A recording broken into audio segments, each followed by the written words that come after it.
There is safety for ladies. There is safety for children. And I think we are the second largest economy in India. Our state of Tamil Nadu is the best example of unity. Yella religion, yella faith, yella creed, we have respect for people. It doesn't mean you are Muslim, Hindu, Christian. In Tamil Nadu, the most important thing is you respect as a human being. There is safety for people. And I think we are the second largest economy in India. So with these words, I wish you all the best. May you reach greater heights. Thank you so much. Thank you so much, sir. Thank you. Asif அலியினுடைய மகனுக்கு Jesus என பெயர் வைத்த அந்த பெரிய மனிதருக்கு மீண்டும் ஒரு கைத்தட்டல். அந்த குழந்தைக்கும் ஒரு கிறிஸ்துமஸ் பரிசை நாங்கள் தருவதற்கு ஆசைப்படுகிறோம். வீடுகளில் காகித நட்சத்திரத்தை கட்டுகிறோம், அது கருணை நட்சத்திரமாக மாறுகிறது. கிறிஸ்துவஸுக்கு ஒரு காகித மரத்தை நடுகிறோம், அது காருண்ய மரமாக மாறி போகிறது.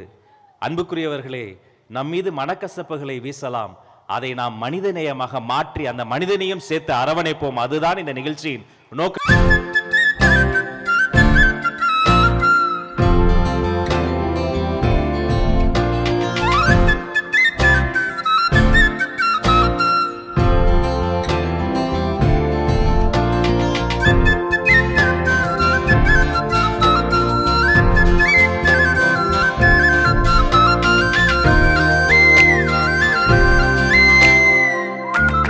There is safety for ladies.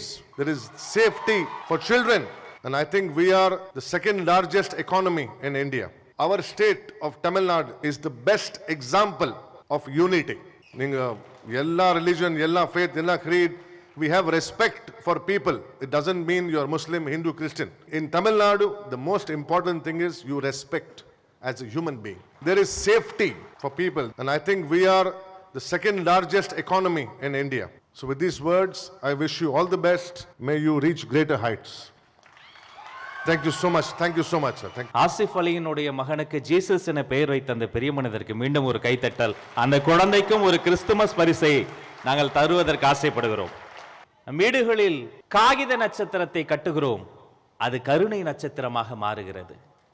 கிறிஸ்துவஸுக்கு ஒரு காகித மரத்தை நடுகிறோம், அது காருண்ய மரமாக மாறி போகிறது. அன்புக்குரியவர்களே, நம் மீது மனக்கசப்புகளை வீசலாம், அதை நாம் மனிதநேயமாக மாற்றி அந்த மனிதனையும் சேர்த்து அரவணைப்போம். அதுதான் இந்த நிகழ்ச்சியின் நோக்கம்.